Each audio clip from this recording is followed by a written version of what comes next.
This is StayLit Love here, and I'm here to bring you a lituation as above, so below for the astrology forecast this month, February 2019. So, February, we start off with a new moon on the 4th in the sign of Aquarius.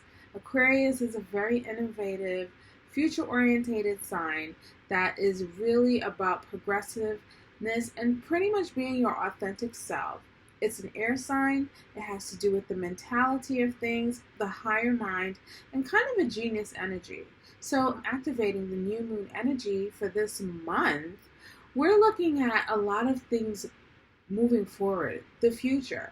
And how better is that considering that, this is the beginning of the year. People are still setting in their New Year's resolutions. I like to call them more of intentions. Especially for the new moon, it's perfect to really set your intention. So this would be a really great time to have a ritual where you're setting your intentions about what is it that you are projecting in the future. We also have some planet aligning as well, which is Jupiter, which is a really benefactor planet. It's one of my favorite planets. It's the largest planet in the solar system. And Jupiter is a fire sign. Its rule is fire energy. It's ruled by Sagittarius. Well, it rules over Sagittarius. And so when you have an air and a fire sign, they're very complementary. So this is a sextile. The meeting of these two planets, considering that I believe this new moon is at 15 degrees Aquarius, and right now Jupiter is at 18 degrees. So we have a 3-degree orb. So this connection is really harmonious, and it's pretty much giving all of us the opportunity to have faith in the future. Like, we're feeling like this optimistic, faithful, having faith in your future.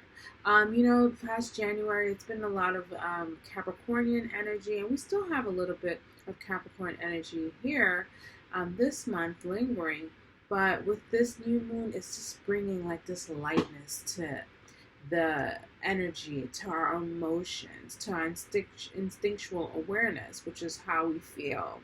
So with that said, we're looking to it's really good to project your emotions where it's optimism, where you're feeling faithful, where you're feeling joyful, jovial about your future. So be sure to do your rituals this month.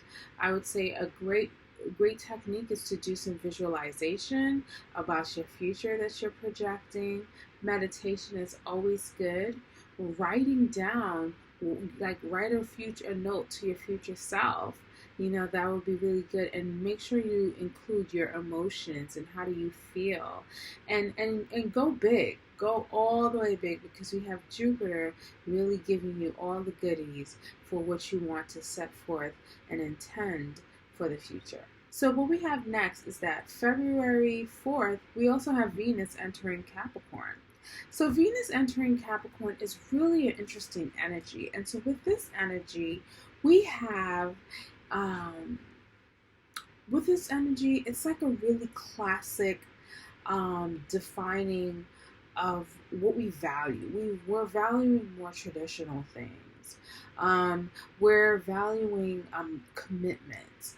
Venus rules our relationship. Venus also rules women. Venus also rules money as well. So right now, with Venus going to Capricorn, and this pretty much lasts for about a month, I would say for this throughout the whole month, you want to really value things that will last. Valuing things that will last will bring you everything that you find to be a committed effort. This is giving you lasting value when you think of Venus in Capricorn. I would say Venus also rules fashion, so really classic looks is really important. Like the classic look that will transcend any trends is really good in beauty, like hence the red lip. Red lip is always in fashion, is always something that's trendy from the 20s, 30s, the 40s, 50s, and so forth. Another thing, I would say being a little conservative with your money will be really good. Consider going maybe thrifting where you're getting old items or antique shopping if you want to buy yourself something, because Venusian energy is all about, feeling good and buying great things and possessing and having the best of the best. So when you're shopping and you're going out, say you're buying stuff for your home, it'd probably be a good idea for you to go to like a antique shop. You'll probably find something really quite valuable. Again, saving money is really a good thing. You probably will be rewarded very well. Going to the banks and figuring out how you can save money. We in the United States, we're all getting our taxes, or we're preparing to do our taxes. So if you get your check, and you should before this transit ends, it probably would be a greater idea to conserve things. And in regards to relationships, relationship energy is really something that you would want to be like. Probably find a lot of people committing to things that they value, relationships that they value. Taking it to the next level. Capricorn is very ambitious energy, and Venusian energy is all about love. So you probably want to take love to the next level. Anything that's dear to your heart that you value, you want to take to the next level. And in order to take it to the next level, you would have to pretty much conserve it, commit to it, and also go for it for the long run. So that's Venus and Capricorn. Next, on the 10th, we have Mercury entering Pisces. That's a beautiful energy. Mercury, we know, a lot of people know about Mercury. I would say a lot of people learn about astrology, or that's their gateway to astrology, through the Mercury retrograde. So Mercury retrogrades, it rules our mindsets, the way we think, the way we communicate, technology around us, driving. It even rules our cousins as well, our community, our close-knit community and neighborhood as well. So Mercury now going into Pisces. Pisces is a very feminine energy. It's an energy that's very nebulous, very spiritual, very abstract. So when we talk about Mercury going into Pisces, the energy is really quite, our mind is really non-linear. We're not really thinking pretty objectively or logically. Our minds, we tend to have more creative thoughts. We tend to probably get downloads from, I don't know how I figured that out, but it's like something that could be maybe from a dream. Pisces also rules the dream world as well. So you might also find that, when you wake up in the morning, you just have this wild creative idea about doing things. So I would suggest throughout this transit, it'd be a good idea to kind of have like a pen and pad, a notebook right next to your bed and your nightstand. So when you wake up, you probably would have some pretty profound dreams that will give you some great ideas as well. Another thing, like artistry must be really big. If you're an artist, this is a great time to create. You might come up with great ideas. If you're like a songwriter or a painter, because Mercury also rules our hands, you might be drawing up and writing up some really beautiful bodies of work, of artistic work, because Pisces does rule the creator, the artiste of the zodiac. So our mind is going into that place. So we're coming up with very creative ways of communicating our ideas and so forth. And our mindset is more or less, less logical, but more dreamy, more romantic. Another thing, also, romance might be a big thing. You might be professing your love, and this is perfect because this is near Valentine's Day. So Mercury in Pisces might have a lot of people really speaking from their heart, because like I said, Pisces is a very feminine energy. It is the higher altitude of Venus energy, so it's unconditional love. So people might be professing their unconditional love to each other for the Valentine's holiday, or just throughout the whole month. And I find it so beautiful. It's a very creative energy. And also, I would use this energy to meditate as well, because Pisces also rules our spiritual nature, and meditation also has to do with the mind. And so, because the mind won't be so busy with so many things, it would be kind of on a flowy energy, meditating and pretty much releasing all that logical, all that, frantic energy and stuff that it was when it was in Aquarius. When Mercury is in Aquarius, we probably had so many ideas, just like so many genius things, and probably felt restless. Now the mind gets to relax, and so you take this time to pretty much have a meditative session, really release all your thoughts, drop your energy down to your heart, and listen. And it might be, you'll be surprised at what you'll hear. So the next day, the next transit we have is when Mars enters Taurus on the 18th of February. So Mars entering Taurus, this is kind of giving us another slowdown, a calm, because when Mars was in Aries, it was at home, and it was just like that push energy. And we probably really needed that. So, at the start of the year, with the intent of getting everything done, starting the year off right, having the courage and the energy. Now, when Mars is going into Taurus, it's like, okay, I did a lot. What's the worth? Like, is this worth my time? Is this worth, not even my time, but is this worth my energy? Mars in Taurus is really asking, is this worth my energy? Now, Taurus is ruled by Venus, so it really likes to calm itself and just eat and just enjoy the finer things in life. And so Mars, it's a very forceful, passionate kind of planet. And in Taurus, it's just the warrior in us really wants to know, is this worth all this energy? So right now we are assessing what is worth our energetic, our force, our drive to go after the things that we desire and what we find passionate, and what is it that we want to go after, and so forth. So this is the energy now. We're getting a little slowed down, and we're grounding ourselves with what is it that we're going after, and not just going, doing things and thinking later, as impulsive as Mars and Aries can be. So Mars and Taurus is really, grounding our energetic vibrations when it comes to what is it that we want to go after, our energy, our passions. It's really more sensual. We're more feeling our bodies. This will be a good time for a good massage, I would say, but it will also be a good time to kind of assess your finances, because Taurus does rule money. Like I told you, it's ruled by Venus. So maybe you want to take the time, again, another theme about finances.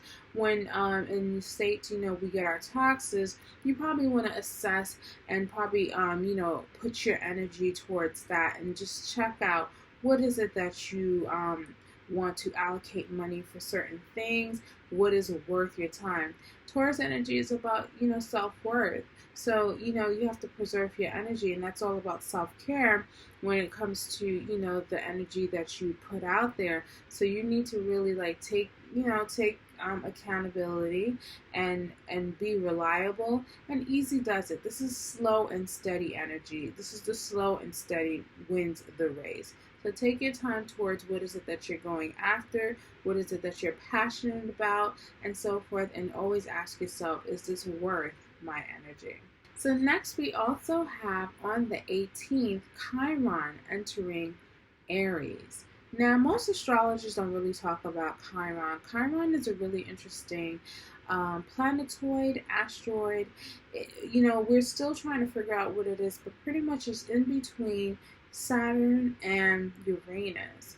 And so it has a really heavy energy, which is the wound, and the freeing aspect is when we heal, which is close to Uranus. Now, this transit takes about 8 years. And Chiron has been in Aries before, last year in 2018, but went retrograde back into Pisces, and now it's going back into Aries, where it's going to stay for the next 8 years. Chiron in Aries. Well, let's talk about Chiron in Pisces. Chiron in Pisces, if you have noticed, I seen that Chiron in Pisces was really healing the feminine energy. Because Pisces, again, like I mentioned before, is a very feminine sign. It's really one that, we would see throughout this transit that self-care and self-love is something that was just a constant thing. And that's because from the last 4 years of the transit, that's when we were healing ourselves, the feminine energy. And that goes for men and women, because we all have feminine and masculine energies. And that has to do with our emotions, our self-worth, what we value, right? So those things is like something that we had to really look into our emotional well-being, right? And see, how are you valuing yourself? How is it through self-care? Are you empowering yourself? I mean, there has been so many initiatives to help women, to push women to be more empowered, to feel good, because women in this society is usually, putting all the energy outwards to everyone, caring for their families, and and we doing our work and stuff, and we have our children, and sometimes we're the last people that we take care of. And so then we have to kind of empower ourselves, and that's that feminine energy, regarding all people, all of us, because we are so outside driven, like, work driven, and don't really take care of the emotional well-being.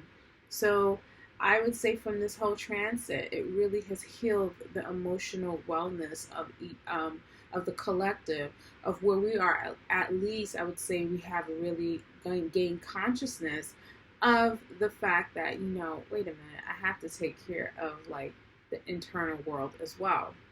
So now on the 18th, with Chiron going into Aries, there's more of a masculine kind of wound that we will be seeing.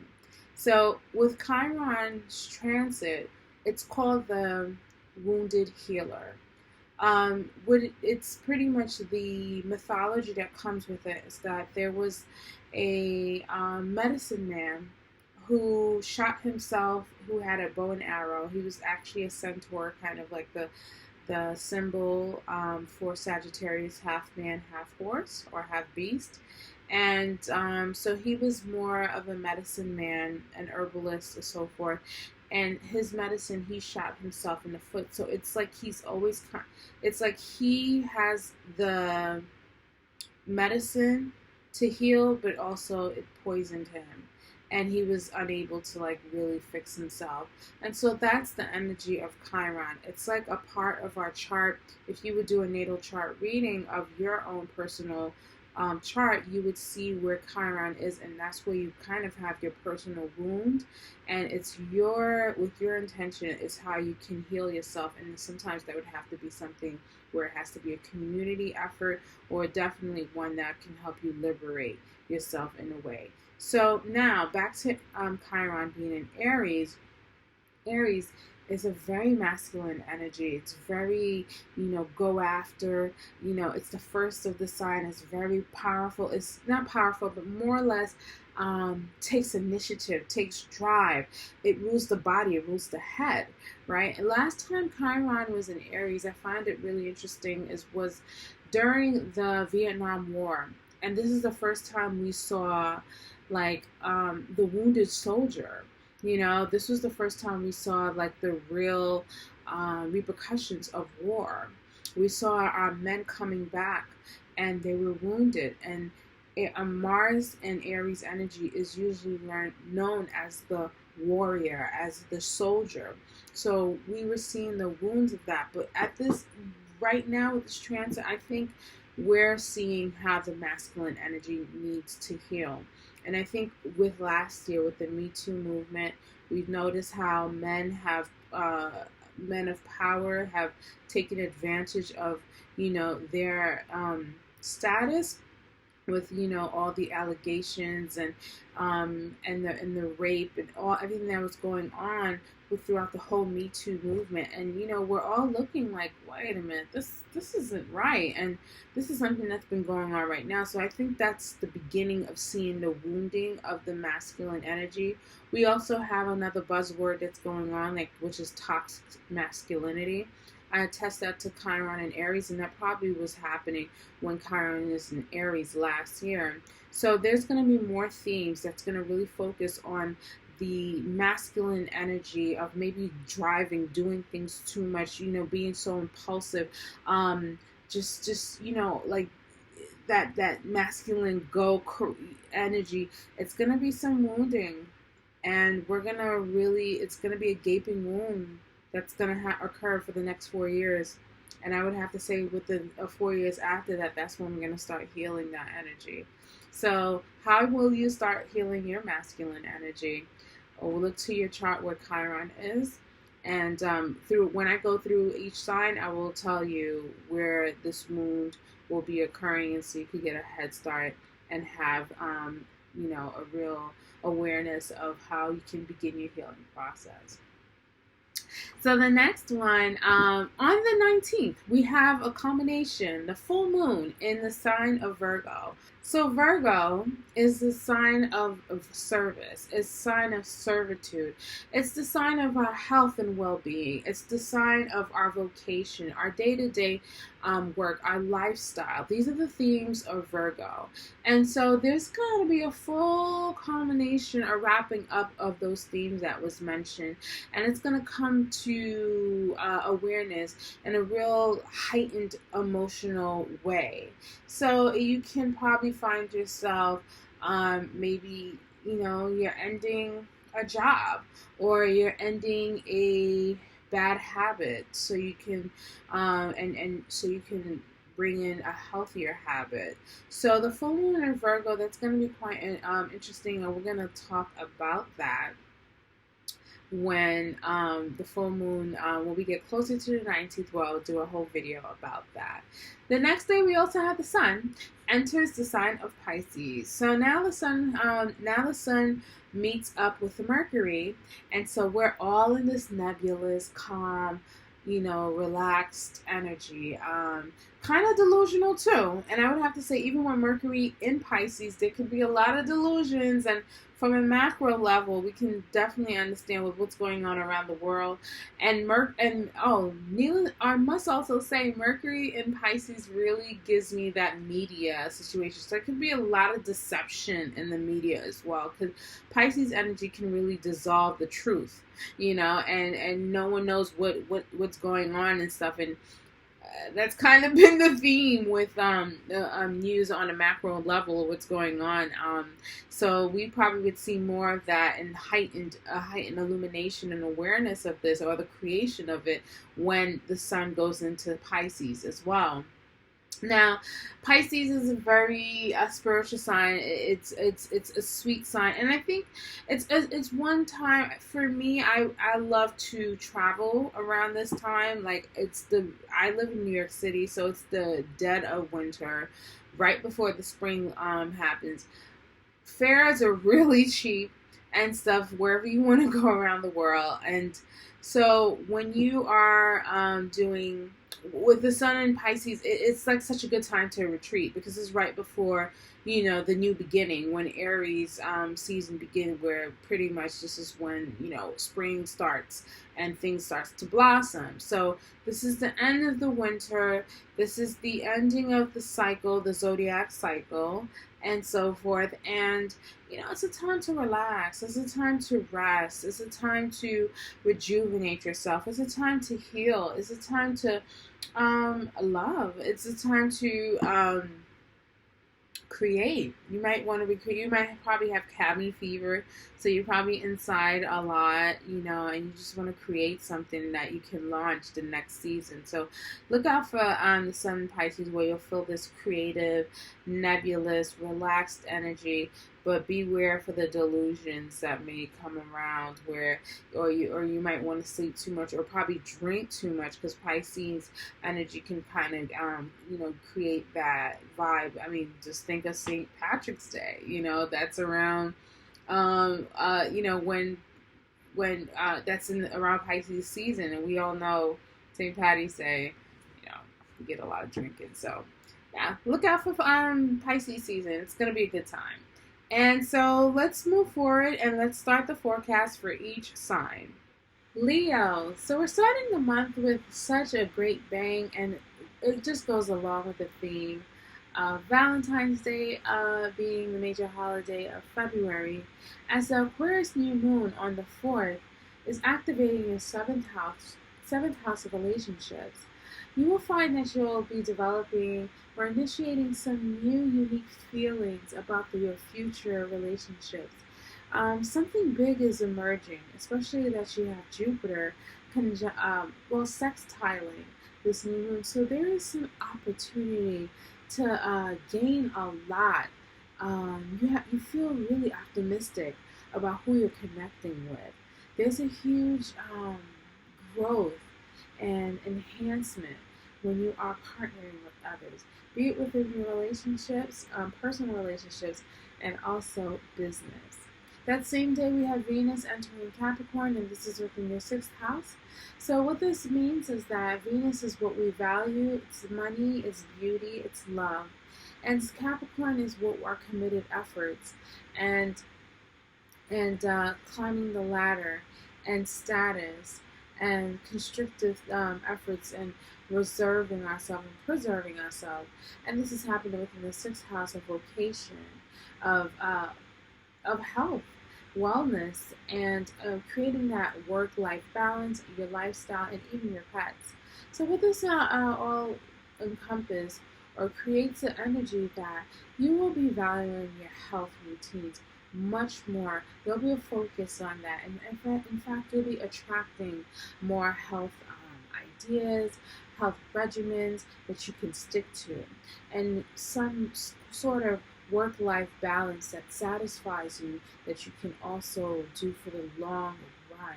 You may also gain a better position at work as well. You may attract a better position. So it would be a good time if you're looking for a job to apply for that job within your company, or for you to gain another job or one that you're looking for.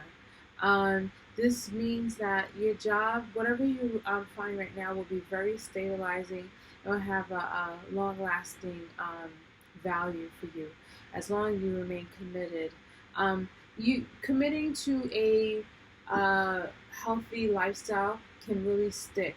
So if you have those New Year's resolutions, set the intention to really start going to the gym, eating well, buying healthier foods and so forth, and even emotional wellness, like meditating and taking some time to just really tap into your emotional being and your internal wealth. And you will find that doing that and you create a regimen will allow you to stick to it for the long run, which will bring you great value as well. On the 10th, we have Mercury entering Pisces. So this is within your 8th house. And I'm seeing this another intimate kind of relating house, which is more sexual. Mercury rules our mindsets, our thoughts, how we communicate, and Pisces rules actually unconditional love, spirituality, romance in a way. So it seems that you might be thinking, you might have love on the brain. You might even have sex on the brain. You might want to really connect with someone, and you probably will be speaking sweet nothings or be hearing sweet nothings. If it's not you talking on a romantic tip, it might be your mind that you're really thinking really abstractly, like abstract thoughts, spiritual thoughts. You might be getting some downloads. Maybe while you're asleep, you'll probably hear some certain things that will probably give you some ideas on how to attract what is it that you desire. Your speech, what you're saying, really has the power to pull in what you want.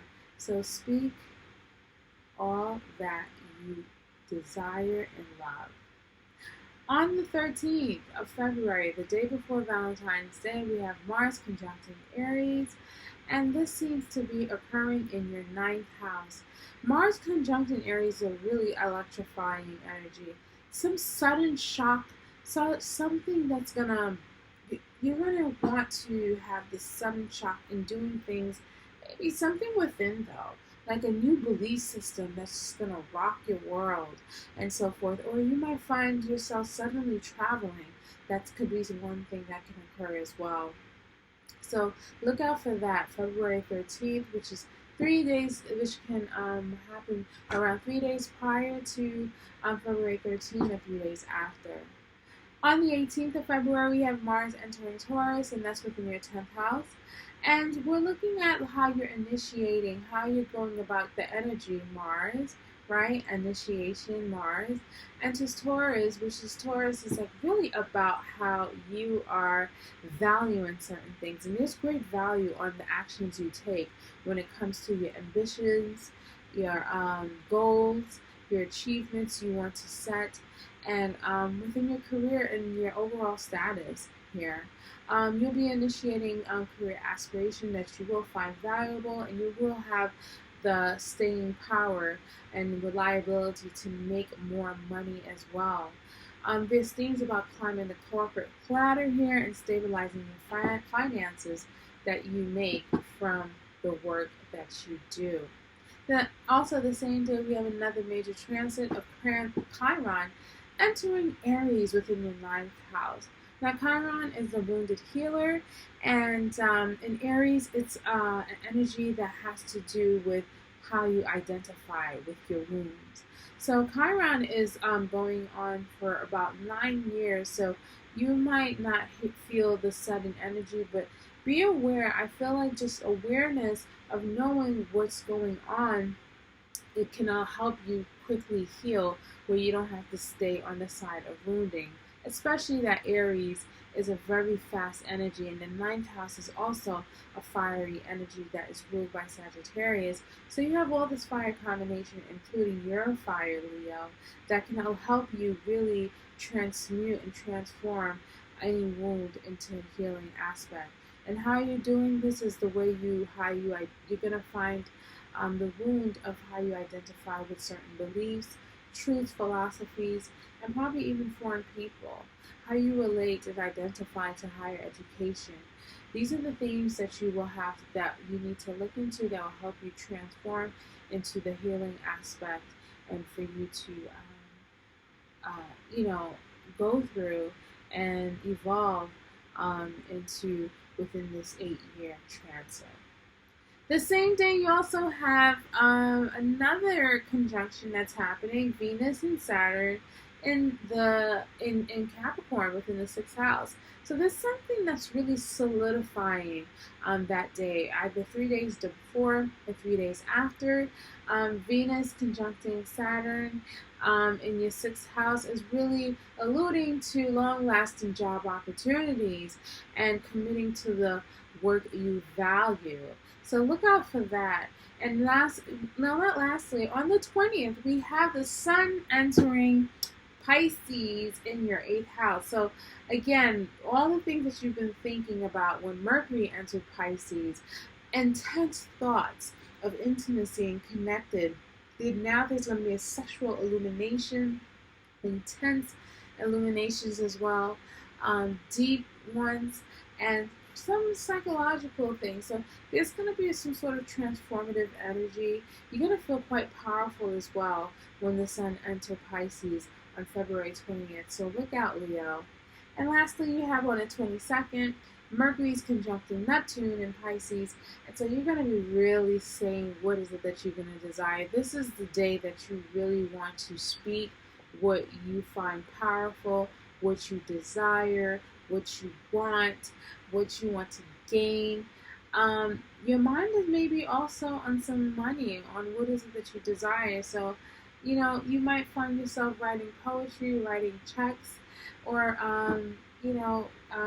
talking about some sex. So it seems like a really nice month for you. Really fun, grounded as well, and you're projecting a lot for the future for your relationship. So much luck, much love to you, Leo. And tell me, I'd like to know what do you think about this video? I'd love to hear your thoughts. Send me a comment. And if you'd like a personal reading, to get more details about this month and moving forward, and just some questions either within relationships as well.